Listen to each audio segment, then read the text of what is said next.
also known as KJ Buys Houses, any condition. Also known as KJ. Or Kristen. I'm here to talk to you guys about closing the wealth gap. When people talk about closing the wealth gap, they're talking about that big old gap that black people are versus everybody else. Now, hear me out here. Let me go ahead and start driving because people are nosy.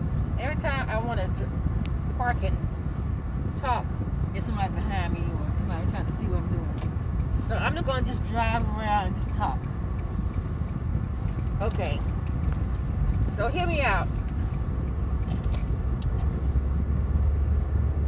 Back in the day, predominantly black and brown neighborhoods weren't given the opportunity like our counterparts.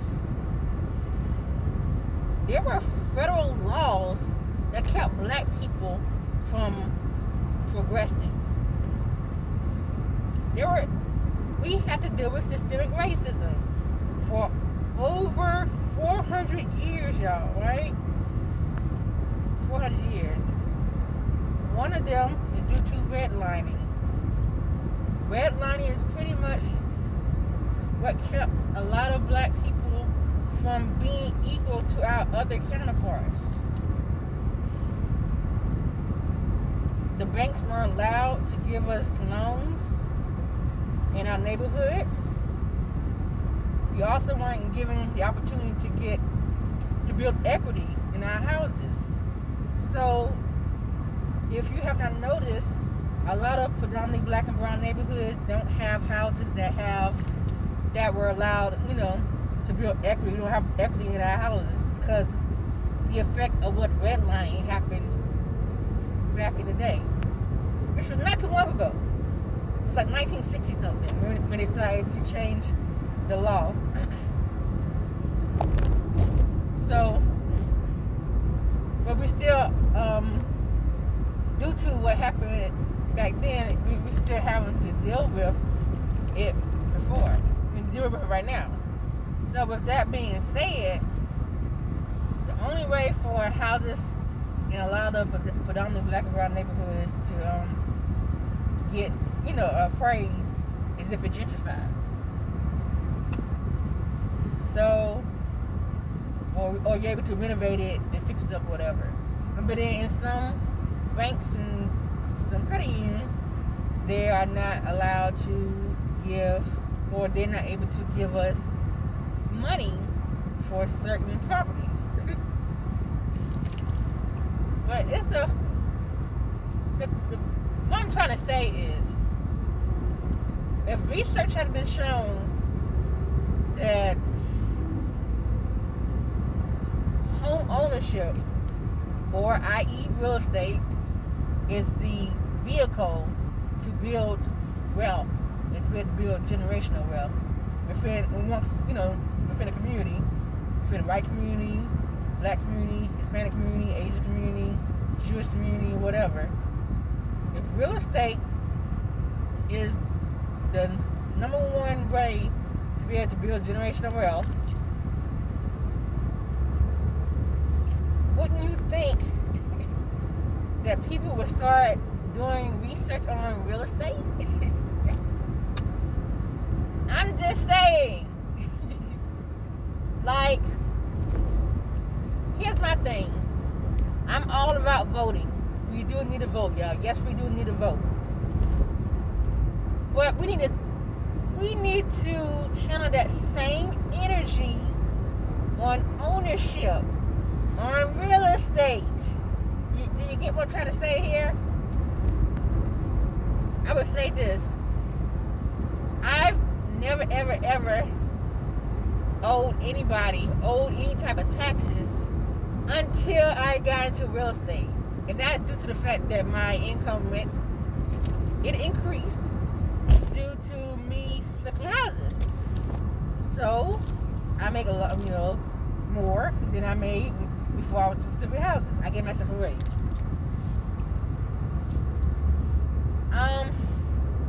I get annoyed sometimes when I hear people say, well, not everybody needs to be a business owner.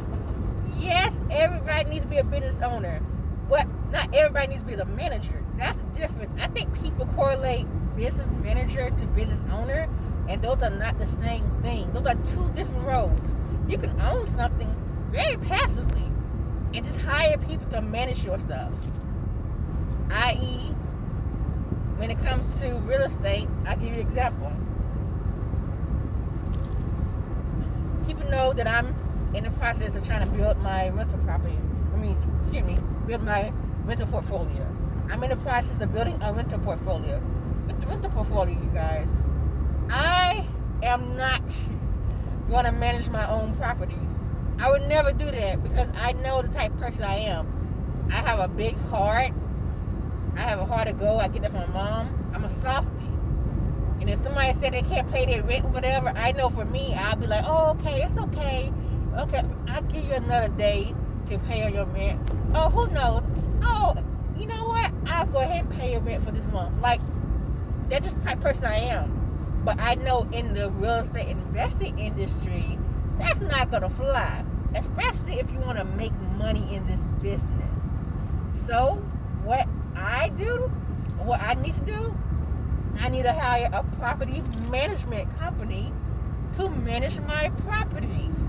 So that's where the management come in. And guess what?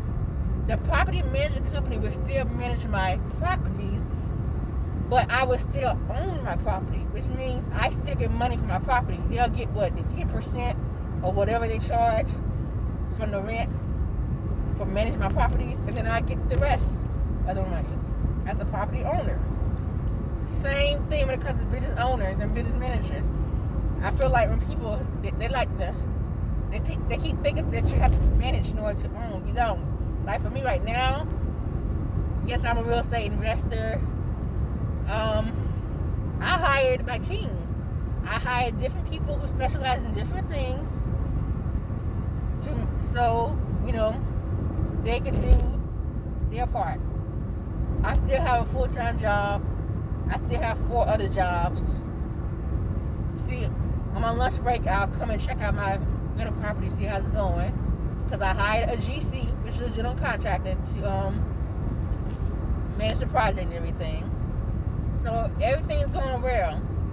After that's done, after I'm completely done with the house, the plan is to get my property management company to put some tenants in there.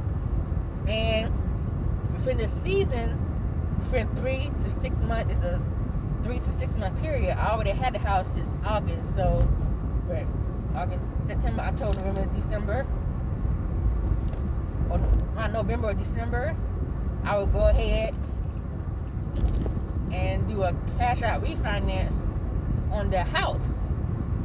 Now, mind you, I would have tenants already in there paying me, or paying me for staying there, which is they'll be paying the property management company, and I'll get the difference from it. With that money, y'all, what happened is I'm able to do the cash out refinance for my mortgage company or for a bank, whatever the case may be. It would probably be a mortgage company. And when I get a cash out refinance, that allows my house that's free and clear to have a mortgage. But with that being said, I'm able to take the money from the cash out refinance and pay back my lender that I borrowed the money from, and also to be able to pay myself back. Now, I'm not gonna lie, there's a possibility that I may end up losing money on this house because I already spent $16,000 more than what I should have with this house.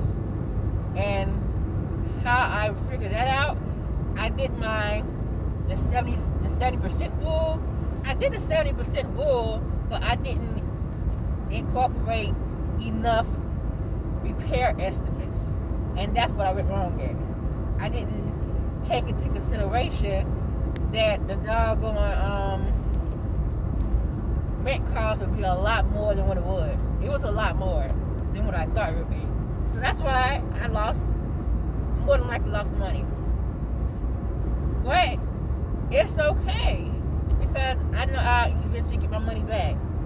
And that money will be, that house will appraise eventually. So, I mean, I'm okay. But I'm saying this to say that even with that mistake, I know I'm going to still make money. You know what I'm saying? Like, you really can't go wrong with real estate. There's always multiple exit strategies when it comes to real estate.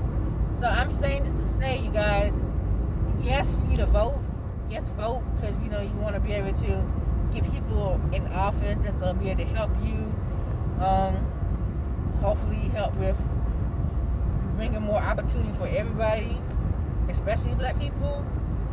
But you can't just do that and that's it. You gotta do your part too. You gotta learn financial literacy. I mean, you gotta do your research on real estate investing. And I wish people would stop. You don't need a mentor like that. You know what I'm saying? At least not up front. The best mentorship is to be able to take action.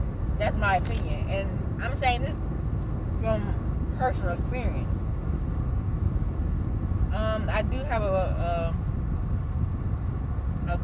Facebook group that is a private group where people can pretty much utilize as like a guide to them. They want to ask questions, because like I said, I'm still new to this. I'm still learning as I go. But if you post like generic questions about real estate investing, I might be able to answer it. If not, then I'll find out an answer for you. Or my other investor buddies who are a lot smarter than I am may answer the questions for me. So I do have a Facebook group. If you're interested in joining, you can always hit me up and say, Kristen, can I join that Facebook group? I want to learn real estate investing.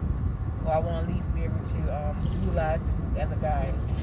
But now, I'll give you the information. There's no problem with me doing that. But anyway, I just wanted to say this. Like, I feel like a lot of times we tend to be distracted. Especially us. My people. I love my people. I swear to you, I do. I love everybody, of course. But I truly, truly love my people. I love my black people. That's what I'm talking about. But I feel like a lot of times we are distracted. To me, I would feel like the end goal is to be financially stable or financially comfortable, and to be able to close that wealth gap so everybody can have equal opportunities. Everybody can be economically, financially equal. And I feel like to me, the best way to do that is to get into real estate investing. I'm going to just keep it real. The best thing is real estate investing. And don't take the excuse where nobody ain't going to help me, nobody ain't going to show me. Y'all, this ain't 20 years ago. 20 years ago, we did not have opportunities like we did now. 20 years ago, we didn't have Facebook. We didn't have any type of social media. 20 years ago, we didn't have YouTube. Like, it's literally information right in front of your face. Free game that tells you how to get into real estate investing. You make a decision, say, hey, I want to be a real estate investor, and then bam, you're a real estate investor. You go ahead and create your LLC for your Secretary of State website, get the EIN number, go ahead and get your business bank account number, and then you start learning real estate, y'all. Like, I literally created an ebook that's free, that literally shows you where I went to even learn real estate, or what steps that I took to learn real estate. It's free book, free ebook. And the exact same people who have come up to me about it has not even downloaded a free ebook. It's a free ebook. You won't have to pay for nothing. And the reason why I did that free ebook is literally to keep me from having to answer the same question over and over again to different people. When I can just give you the free ebook, And you can literally, you know, step by step, you can literally just watch the video, just list it in the ebook. That's it. And learn right there.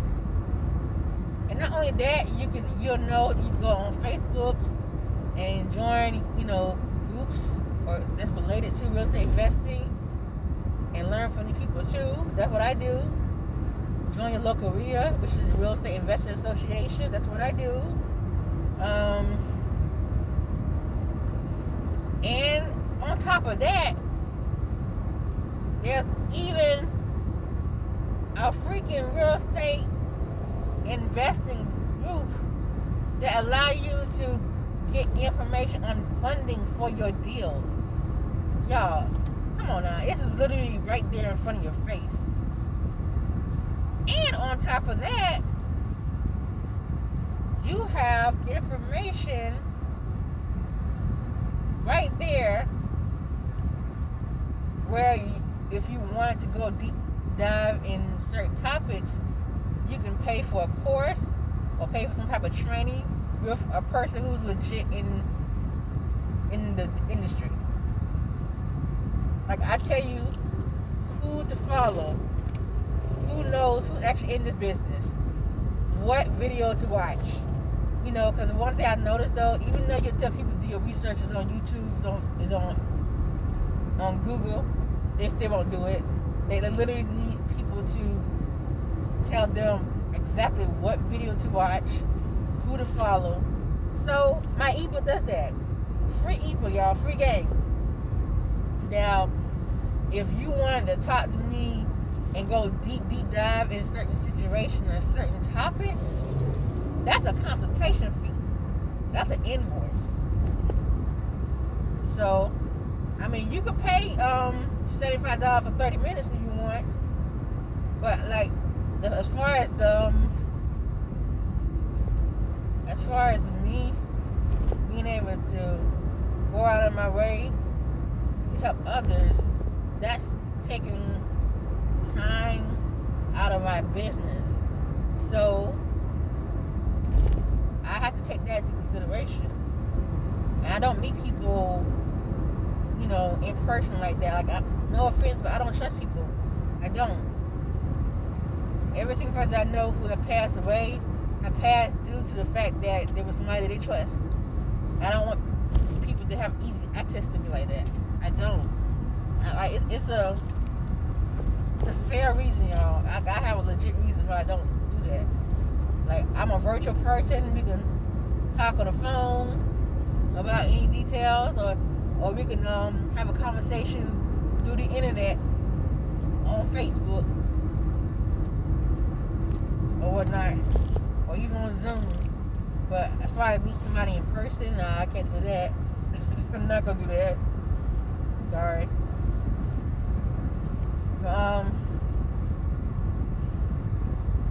Yeah.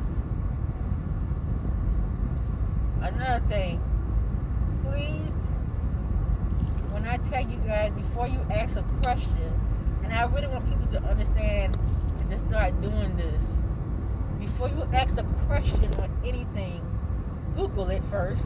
Google it, and then put that same information on YouTube to look at a video that's related to that subject. After you have done both of them, go ahead and go on Facebook and search for a group that's related to that specific topic. Hopefully you get approved for the group, and you get in, and you learn from there. Even after doing those 3 things, if you still have a question about that certain topic, then ask. Because to me, I'm trying to tell you, a lot of the answers are already on the internet. I'm going to be honest. And if you want to even go even further with the information, buy a book about it and read on it. That's what I do. Before I ask a question to my Mr. Bob, I call him my mentor, but he don't like people calling him mentor. So he's like my guide, he's my reference librarian when it comes to real estate investing. So whenever I have a question about something, before I ask him, y'all, I would go ahead and Google the information. Then I'll watch a few videos about the information so I can learn even more. And then I will go on Facebook to see if there's a Facebook group that's related to that subject. And if it is, then I join that as well. But even after doing all those three things, if I still have a question about something, then I ask them. Because a lot of times, you can probably get your question answered quickly if you do your own research. But if you want any specific details about the information that you research, then you ask the person the question. Like, there's people who are asking questions that can simply be answered with a Google.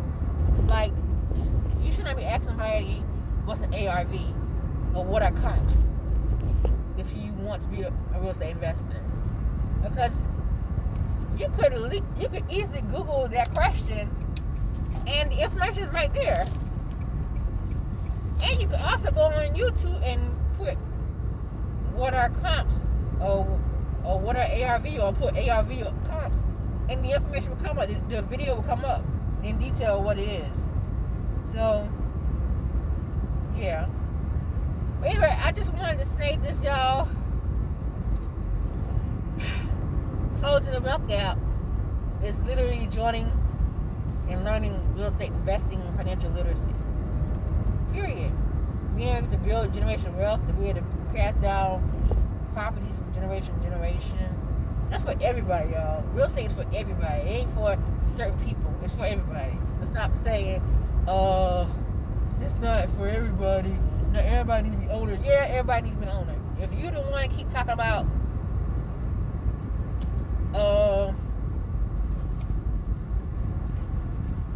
if you don't want to keep talking about, let's say, the word reparation, or you keep talking about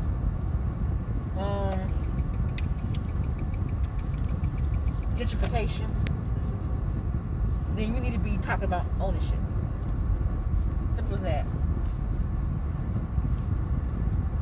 Because I need people that look like me doing exactly the same thing I do. There ain't too many of us.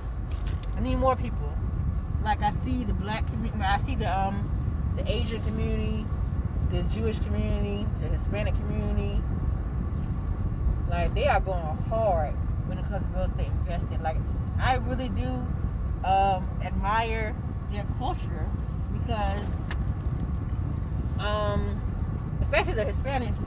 But I have seen, like, first of all, they can pretty much build their own houses and renovate their own houses. So they don't mind buying houses sold as is, for one thing. They have stash of money, y'all. And I noticed too that people be picking at people picking at Hispanic people about a lot of them be living in one house, like a whole bunch of, like, multiple families and everything. It's called group economics, y'all. They pretty much paying all their bills. Everybody's distributing their payments of what they owe. They're paying their bills and make sure everybody's financially stable, financially comfortable. Then when they're ready, then that family goes and buys themselves a new house and gets the house free and clear, sold as is. Like, smart. I wish that we could do that too. I know some people that do that now, but it ain't too many of us. Like I said, I just feel like I love my people, but I feel like a lot of times we are so loud and wrong. And I be like, yo, if y'all just get into real estate investing and just learn this stuff, I'm trying to tell y'all, that wealth gap would be. You see Tyler Perry, you see Oprah Winfrey.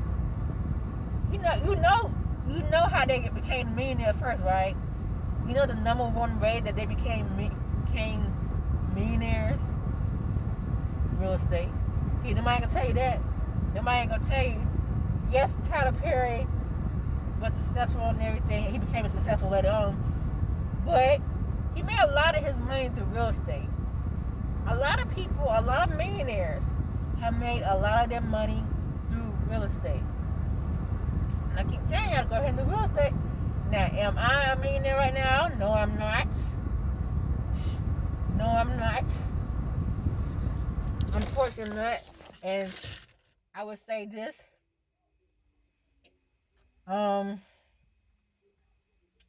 Will I be one day? Yes, I will. I will be a millionaire one day, but I'm not one right now. But if I can get people to start asking for money, then I'll be a millionaire like quicker. But I'm nowhere near that right now. I'll tell you one thing. If it weren't for me having to help people out, I would have been paid off my daughter's student loans for sure.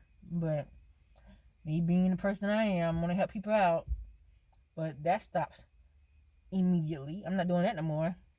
Especially after January. I'm done helping other people out. I'm in the process of trying to get me a new house. And I can't I can't try to give me a new house, but I'm helping other people with their finances. I can't do that. So I got to be able to build money where I can be able to pay down my down payments. Can't do that when I keep helping people. So that stops immediately. Anyway, that's just me. Wanted to talk to you guys about closing the wealth gap. And the reality is everybody needs to learn real estate investing. Financial literacy, real estate investing, money management, budgeting, buying assets instead of liabilities. And y'all, please, I'm not trying to knock anybody's hustle, but my suggestion is that no matter what you do, what type of side hustle job you do, I would recommend always ending it with real estate. Like, let's say, for instance, paparazzi. Now, I love me some paparazzi now. Now, I like the jewelry and everything because it's not but $5, and they're cute and nice jewelry. But the people who are like, they work as paparazzi, the money that you make doing paparazzi, take that money and start stashing that money and saving enough where you are able to put down a down payment for an investment property. You know what I'm saying? Or you can have a down payment to put down for your lender when you're trying to purchase and renovate an investment property. Then you get tenants in there, you'll cash out refinance, then the tenants pay down your mortgage, then you got your self investment property. You know what I'm saying? Or let's say if you were an Uber driver. See, I'm still an Uber driver. I haven't done it for a while, but I know I can always activate my account whenever I'm ready. But the money you make being an Uber driver or a Lyft driver, take that money, put it towards a down payment on an investment property. You know what I'm saying? Like I said, that's nothing wrong with having other side hustle jobs, but try to make it in with real estate, because at least with that, it still turns out, or it comes out to being an asset. That's money on top of money on top of money on top of money. And that's properties that you're able to pass down to your kids and to your kids' kids and generation. So that's just my suggestion when it comes to closing the wealth gap. My number one answer is real estate investing. All right. If you have any other questions, feel free to comment in the video. All right. Thank y'all. Have a good day. Bye.